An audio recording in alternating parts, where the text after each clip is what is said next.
My name is Grady. I'm 30 years old, and I had spent every one of those years convinced that nothing good ever stopped in my town. It only passed through.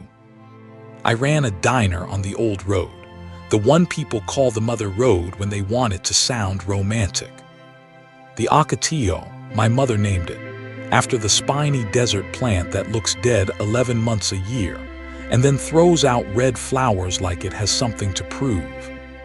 She built that place out of nothing, out of grit and burnt coffee and a stubbornness I did not understand until she was gone. She died 2 winters before this story starts. A quiet thing in a county hospital an hour from home, with me holding her hand and promising I would keep the lights on. My father I barely remember. He left when I was 6, drove east one morning and did not turn the truck around, and the only thing he ever left me was the certainty that leaving is what people do. So I grew up watching the door, watching people come in dusty and tired, eat their eggs, drop a few coins, and drive off towards somewhere that was not here. I learned to cook because my mother needed hands in the kitchen. I learned to stay because somebody had to. Our town is called Tanaja, out in the high desert of New Mexico, where the road runs straight for so long it seems to give up on ever arriving anywhere. Red dirt, red mesas, wind that never fully quits, a gas station that closes at 7, and a church that opens on Sundays and my diner in between, the neon buzzing pink and blue against a sky that goes violet at dusk and black by 9. Cars pass through, trucks pass through, whole families with their windows down and their maps folded wrong, waving at the mesas like they were something out of a postcard. But they did not stay. Nobody stayed. That was the first thing my mother ever taught me about this place, and for a long time it was the only thing I believed all the way down. By 30, I had made a kind of peace with the smallness of my life. The Ocotillo was mine now, mine and the banks, and most nights it was just me and the hum of the cooler and the click of the sign cooling in the dark. I knew every crack in the counter. I knew the exact hour the last trucker would roll through and the exact silence that came after. I told myself I liked it. A man can tell himself almost anything if the nights are long enough. Then on a Tuesday in late spring, at 10 minutes to closing, the door opened and the whole shape of my life changed, though I did not know it yet. She came in wearing a wedding dress. I want you to understand how strange that was. Tanaja is red dirt and wind, and 80 empty miles in every direction. A woman in a full white gown, dust on the hem, one heel broken off and held in her hand, mascara gone gray down her face, standing in the doorway of my empty diner with the desert dark behind her. For a second, I thought I had fallen asleep at the counter and started dreaming. Then she spoke, and her voice was so tired and so human that I knew she was real. "Are you still open?" she said. It was not really a question. It was closer to a prayer. "Sit anywhere," I told her. She looked at the empty room, all 9 tables and the long counter, like she could not remember how a person chooses. Then she walked to the counter, to the last stool, and she sat down at table 9 the way you sit when your legs have simply decided for you. She set the broken heel on the counter. She folded her hands, and she looked at me with an expression I have never forgotten, because it was not fear and it was not grief. It was the blank ringing quiet of somebody who has just run all the way out of one life and has no idea what the next one is. I did not ask her a single question. I have thought about that a lot since. I think it might be the only truly wise thing I have ever done. I turned the grill back on, though I had already scraped it down for the night. I did not ask her name. I did not ask whose wedding it was, or where the groom had gone, or how a bride ends up 2 states from anywhere with 1 shoe and no purse. I just cooked. Eggs because eggs are gentle. Hash browns crisp dark at the edges, the way my mother taught me. Wheat toast with too much butter. A short stack on the side, because I did not know what she liked, and I figured everybody likes pancakes when the world has fallen apart. I set it in front of her and poured coffee and slid the cream close. And then I did the kindest thing I know how to do, which is to walk away and pretend to wipe down a clean counter so a person can eat without being watched. She ate like she had forgotten food was allowed. Slow at first, then fast, then slow again when the shaking caught up with her. Halfway through the pancakes, she started to cry, not loud, just water running while her hands kept working the fork, and I kept my back turned and let her. When she was done, she wrapped both hands around the coffee cup like it was the only warm thing left on earth. "I don't have any money," she said finally. "I don't have anything. I left it all back there. My phone, my bag, all of it." "I didn't ask you for money," I said. "People usually want something." "I usually don't have anybody around to want anything from," I said, and it came out more honest than I meant it to. She almost smiled. It was the first almost smile, and it did something to the room. Then she told me her name was Josie, and I told her mine was Grady, and for a while that was all either of us needed to know. It was near midnight by then. There is no motel in Tanaja. The nearest one is 40 minutes down a road with no lights, and she had no money and no car and no phone, and I was not about to put a crying woman in a wedding dress back out into that dark. So I did the only thing that made sense. There is a back room at the Ocotillo behind the kitchen, where my mother used to keep the books, and where I kept a cot for the nights it was too late to drive home. Clean sheets. A door that locked from the inside. I told her she could take it. I told her the lock worked, and that I would sleep out front in a booth and be gone before she woke, and that nobody in the world knew she was here, which I meant as a comfort and only realized afterward might have sounded like a threat.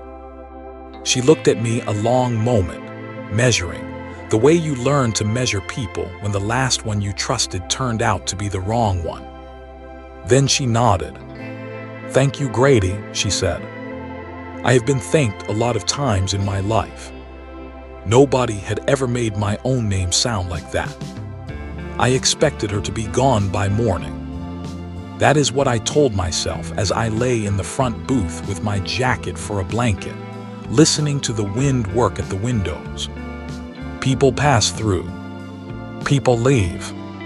I had 30 years of evidence. When the sky went gray, I got up and started the coffee and told myself the back room would already be empty. It was not. The door opened around 7, and she came out in one of my old flannel shirts thrown over the wedding dress, because it was all she had, the white gown tucked and knotted at the waist so she would not trip on it, and the sight of it made me laugh before I could stop myself. She laughed too, rough and surprised, like she had not used that muscle in a while. "I look ridiculous," she said. "You look like you slept," I said. "That's an improvement." She sat at the counter, table 9 again, like it was already hers. I made her breakfast without asking, and she ate all of it this time. Over the coffee she told me a little, not the whole of it, just the shape. That she had been getting married.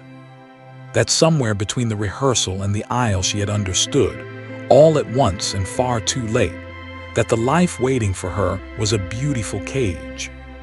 That she had walked out a side door in her dress, gotten into a car she was not thinking clearly enough to remember borrowing, and driven west until it ran out of gas at the edge of my town.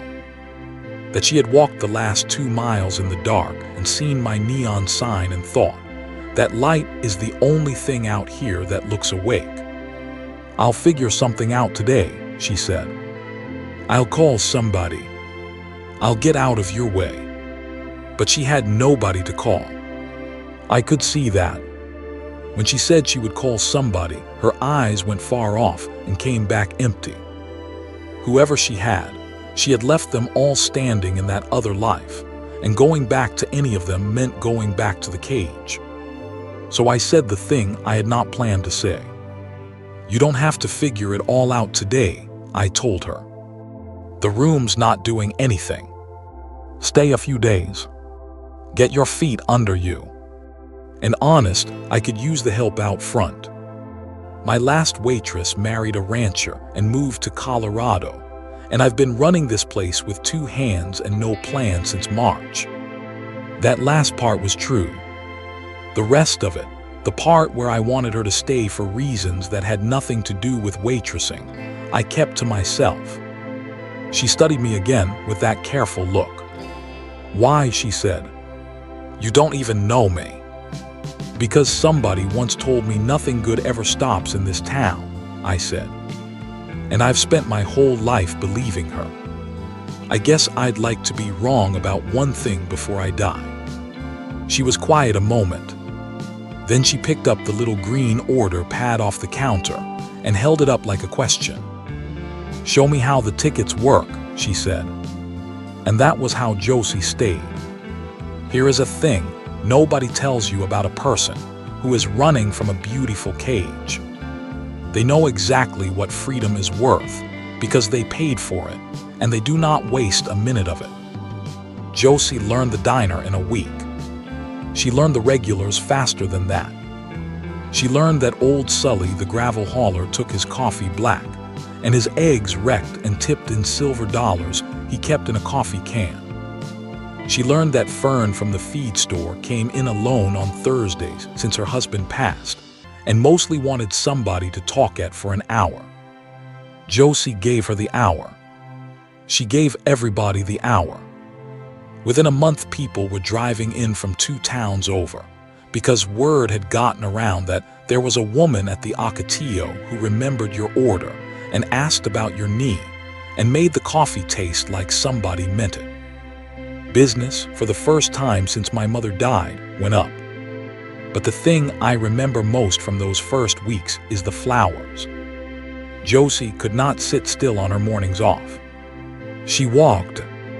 She walked the arroyos and the ridgelines and the shoulder of the old road, and she came back with her hands full of desert flowers, the small, stubborn kind most people never even notice because they bloom low and they bloom brief.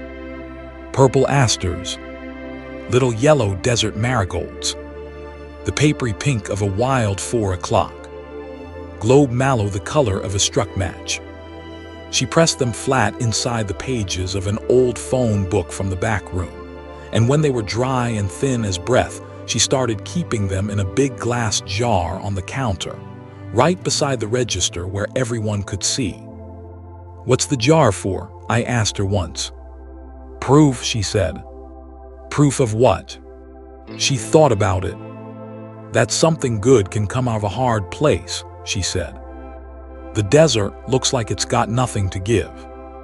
Then you actually stop and look, and it's covered in these, and they were here the whole time. You just have to be the kind of person who stops." I did not say anything to that. I did not trust my voice. But I started noticing the jar the way you notice a clock in a quiet house, and every week it got a little fuller, and every week I understood a little better that she was not really counting flowers. She was counting days. Days she had chosen. Days that were hers. The town, I should tell you, decided it loved her before I would admit that I did. Fern started leaving her tomatoes from the garden.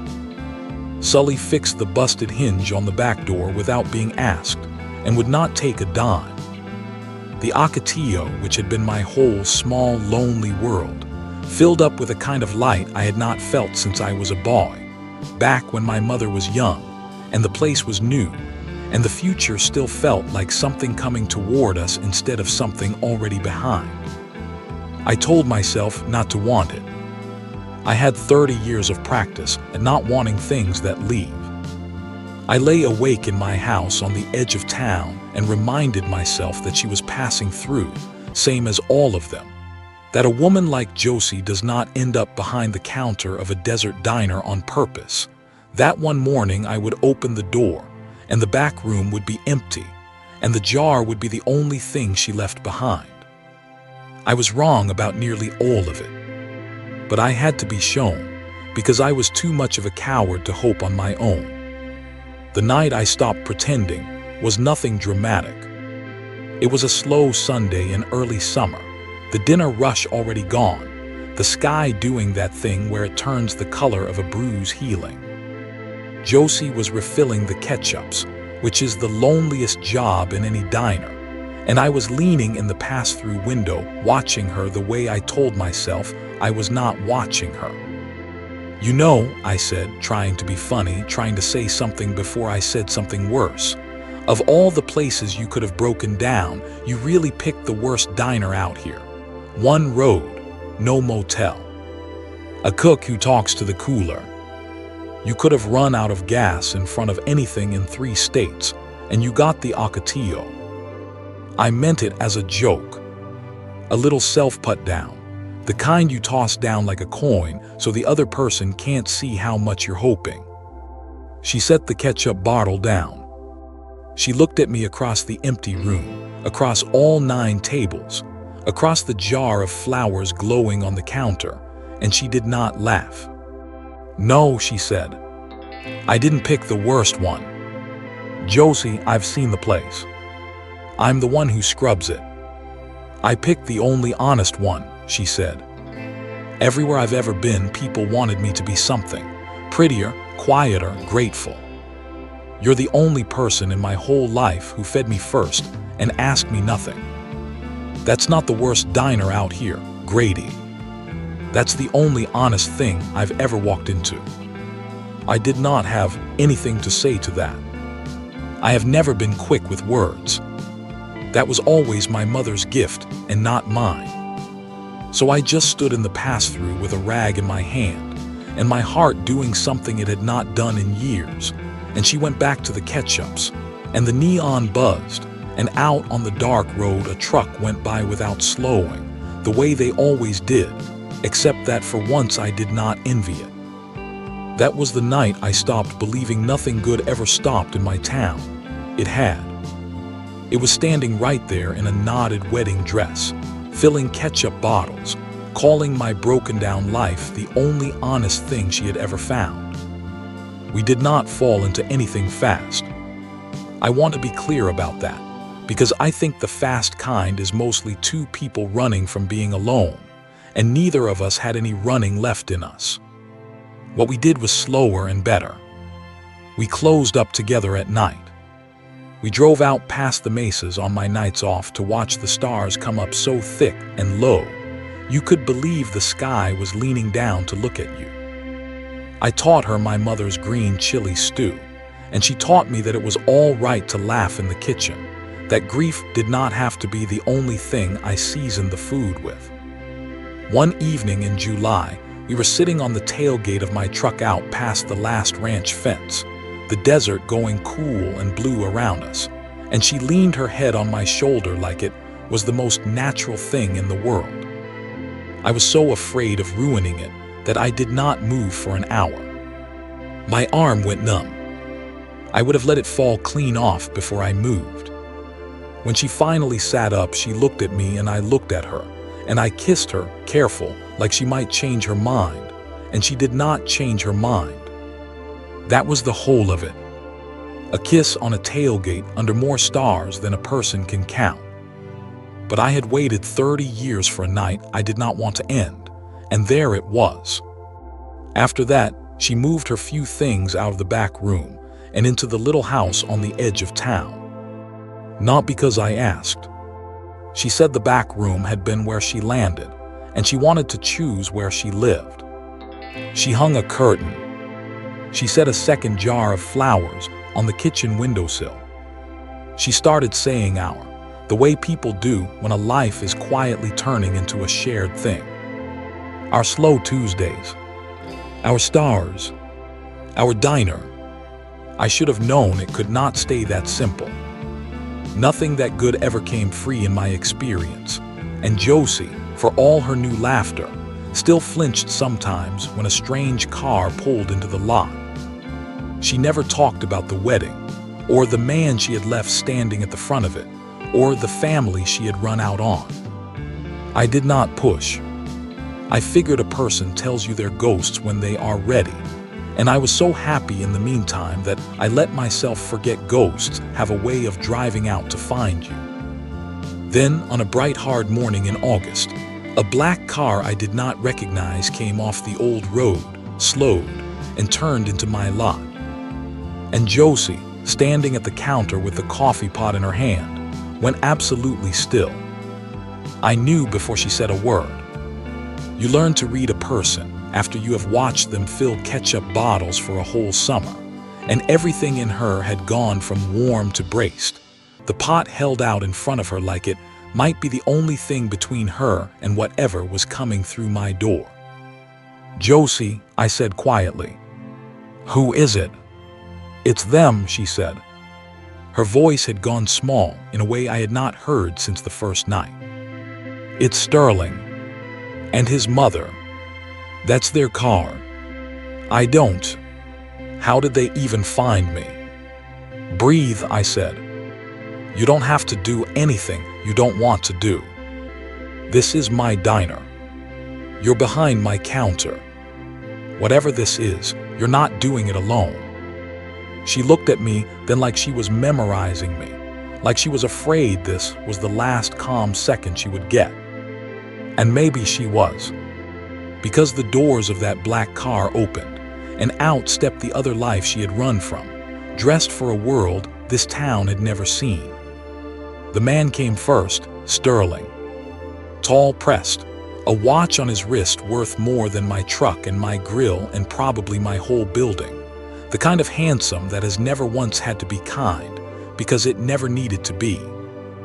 Behind him, a woman I would learn was his mother, Marguerite, in white linen and dark glasses, holding a small purse in both hands like the desert might try to take it from her. And a third one, some polished cousin or paid piece of the machine, hanging back by the car with a phone already up and recording, because people like that never walk into a room without deciding first how the story of it will be told. They stood in the lot a moment, looking at the Ocotillo with its faded paint and its buzzing sign and its one-lit window, looking at it the way you look at a thing you cannot believe a person would choose.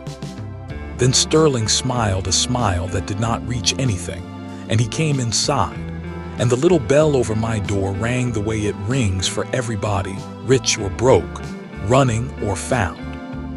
"Josephine," Sterling said. "Not Josie. Josephine." And I watched her flinch at her own full name like was a leash she had almost forgotten was around her neck. "There she is," he said, spreading his hands, all warmth and no heat. "Do you have any idea, do you have the faintest idea, what you have put us through? 3 months. 3 months of your mother crying, of my family answering questions, of me telling 400 people that you were simply unwell. And I find you here." He looked slowly around the diner, at the cracked stools, at the pie case, at me in my apron, and his mouth did something that was not quite a laugh. "Pouring coffee. In the middle of nowhere. In, what is that? Is that your wedding dress under that awful shirt?" It was not by then. But the cruelty landed where he had aimed it. "Sterling," Josie said. Her voice shook. "You shouldn't have come." "Of course I came." He stepped closer to the counter, and I came around the end of it, not fast, just enough to be standing where I could be. His mother drifted in behind him, wrinkling her nose at the smell of my grill like it was something rotten instead of the smell that had fed this town for 30 years. The cousin with the phone stayed by the door, red light on, filming. Now, I need to tell you who else was in my diner that morning, because it matters. Sully was at the counter with his wrecked eggs. Fern was in her booth even though it was a Friday and not a Thursday, because she had started coming more since Josie. A pair of ranch hands sat at table 4. My town, my quiet pass-through town, was sitting in that room. And they had all gone still and watchful the way desert things go still when a hawk crosses the sun. Sterling did not notice them. People like Sterling never count the people they have decided do not count. "Here is what is going to happen," he said, and he took a thick envelope from his jacket and set it on my counter, right next to the jar of pressed flowers, as if the two things belonged in the same world. "You are going to go wash your face. You are going to get in the car. We are going to drive home, and we are going to tell everyone you had a small breakdown, which, frankly, looking around, is not going to be hard to sell. And your friend here." He turned to me for the first time, really looked at me, and found nothing worth the trouble. For his inconvenience, whatever a place like this clears in a week. He tapped the envelope. Money for my trouble. Money for Josie's time. Money the way his whole family understood the world, as the thing that closed every door and opened every other one. I did not touch it. I have been poor my entire life, and I did not touch it. "She can decide for herself," I said. "She's a grown woman. She's not a thing you left in a lost and found." Marguerite spoke for the first time from behind her dark glasses, her voice cool as a deep well. "And who exactly are you?" "I'm the man who fed her when she had nothing," I said, "and asked her for nothing. You can put that in the video." The cousin by the door lowered the phone about an inch. Sterling laughed, but it had gone thin. He turned back to Josie, and here is where he made his mistake, though he was too used to winning to feel it happen. He reached out and took her by the wrist, gently in front of everyone, the way you take hold of a thing that is yours. "Josephine, enough. You've had your little adventure. Get your things." And the whole diner heard the sound the coffee pot made when she set it down on the counter, slow and deliberate, and slid her wrist out from under his hand. "Let go of me, Sterling," she said. He let go. I think he was so surprised to hear her say it out loud, in front of the recording phone, in front of the ranch hands and the old widow and the gravel hauler, that his hand simply opened on its own. Josie stepped back from the counter, out into the middle of the room, into the middle of all of us, and she was shaking, but she did not stop. "You want to go home and tell everyone I had a breakdown," she said. "Fine. Maybe I did. Because for 2 years I made myself smaller and smaller, so I would fit the life you had already decided I was going to live. I picked the napkins you liked. I laughed at the things your mother thought were funny. I stopped calling my own friends because you decided they were beneath us. And the morning I was supposed to marry you, I stood in that room in that dress and I could not find one single thing in the whole day that was actually mine. Not one. So yes, I ran. I ran until the car died, and I walked until I saw a light." She turned and looked at the counter. "At the jar. You see that jar," she said, and her voice broke and then steadied. "Those are wildflowers. I picked them out here, in the dirt, in the place you can't believe I would choose. Every single one of them is a day I got to decide who I was. There are 91 of them in there, Sterling. I counted 91 days of my own life. That is more than I had in all the years I spent with you." Nobody moved. Even the neon seemed to hush. "I'm not going home," she said. "This is home. That man behind the counter never once tried to make me smaller. He fed me first and gave me a door that locked from my side and let me become somebody again. I'm not leaving him. I'm not leaving here. And I'm not sorry anymore." Sterling stood very still. I watched him understand, slowly, in front of a phone that was still recording every second of it, that there was no version of this he could carry home and reshape into a story where he had won. She had not been dragged. She had not been talked out of anything. She had chosen, out loud, in the plain light of my diner, and every person in the room had heard her do it. "You are throwing your life away," he said, but it came out quiet because even he did not believe it anymore. "No," Josie said. "I'm finally keeping it." Marguerite made a small sound of disgust and turned for the door, because women like her do not stay in rooms they cannot control. Sterling looked down at the envelope on the counter. I picked it up and held it out to him, and I did not say a word, and after a moment he took it back, and something in his face that morning aged about 10 years. The cousin had already stopped recording. There was nothing left to film that Sterling would ever want a soul to see. They left the way they came.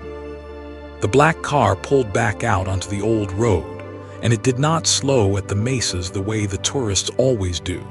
And inside of a minute, it was a shine on the horizon, and then it was nothing at all, just the heat rising off the road where something used to be. And then old Sully, who had not said one word the whole time, picked up his coffee, and into the ringing quiet of my diner he said, "Well, eggs are getting cold." And the whole place broke, all at once, into the kind of laughter that is really just relief with somewhere to go. Fern was crying and laughing at the same time. The ranch hands were clapping, and Josie stood in the middle of it with her hands over her face, and when she took them down, she was laughing too, and she looked at me across the room the way she had that very first morning, except this time there was nothing blank left in it at all. She came around the counter, and I met her halfway, and I did not care who was watching. I held her while the diner cheered like fools, and I felt her heart going hard against mine, and I understood that the one thing I had spent 30 years refusing to hope for had just walked itself into the middle of my life and decided to stay. We did not get married in a hurry, if you are wondering. We had both seen up close what happens when a wedding is a performance instead of a promise, and we were in no rush to prove anything to anybody. We just built a life. The slow, honest kind. The kind you can only build in a place small enough that everybody knows your business and loves you anyway. The Ocotillo did better than it had ever done. Word got around the way it does, that something had happened out at the little diner on the old road, and people came to see, and they stayed for the pie and the coffee, and the woman who remembered their order, and the quiet man at the grill who could not stop smiling. We hired Fern's granddaughter for the summers. We fixed the roof. I painted the sign myself, bright as I could get it, so that anybody driving through the dark out there would see it awake and know they were allowed to stop. Because that was the thing I finally understood. All those years I had watched the door and told myself nothing good ever stayed. I had it exactly backward. The good things had been driving past my whole life, not because my town had nothing to offer, but because nobody was standing in the light with the door open, saying, "You can stop here. You are allowed to stop here. I will ask you for nothing." My mother had known it. It was why she built the place. I had just been too busy grieving to learn the lesson she left me. The first jar filled up, and we started a second one. Then a third. Josie keeps them on a shelf behind the register now, a whole row of them, years of pressed desert flowers, each jar a season of a life she chose on purpose. Regulars ask about them sometimes. She tells them the same thing she told me the first time. Proof that something good can come out of a hard place. Proof you just have to be the kind of person who stops. I still think about that first night more than she knows. A woman in a ruined dress in my doorway at 10 to closing, and a version of me that could so easily have done the ordinary thing. Asked her name before I asked if she was hungry. Wanted the story before I offered the food. made her earn the kindness, the way the whole world had been making her earn everything. If I had, she would have finished her coffee and walked back out into the dark, and I would have told myself I was right about this town for another 30 years, and I would never have known what I had missed, which is the cruelest way there is to lose something. You never even feel it go. I have thought a long time about why she stayed, and I have decided it was not really about me. Not at the start. It was about a counter where nobody wanted her to be anything but fed. A place honest enough to be worth being poor in. I just happened to be the man standing in it. What I gave her was not a rescue. I want to be careful with that word, because she did not need rescuing. She had just escaped a cage dressed up as a groom. What I gave her was a door that locked from her side, and a plate of eggs, and the absence of any price. And it turns out that is a rarer thing to hand a person than money, or a big glass life, or a wedding 400 people drove out to watch. Here is what I know now, at 30, that I did not know before a runaway sat down at table 9. Love is not the grand thing arriving. Love is somebody choosing your quiet, ordinary life out loud, in front of everyone who thinks they know better, and not being sorry. It is a jar of flowers pulled out of hard ground. It is a light left on for a stranger. It is staying, which I used to think was just what you did when you had no better option, and which I now know is the bravest thing a person can do. Josie is asleep in the little house on the edge of town as I tell you this. There are 3 jars on the shelf and room on it for more. And every night before I lock up the Ocotillo, I leave the neon on a while longer than I need to, buzzing pink and blue against the violet sky, awake in all that dark, just in case somebody out there is driving through with nothing left, looking for the one honest place that will feed them first and ask them nothing. You are always allowed to stop here. I learned that too late to tell my mother. So I am telling you instead. Would you have started your whole life over at a stranger's counter?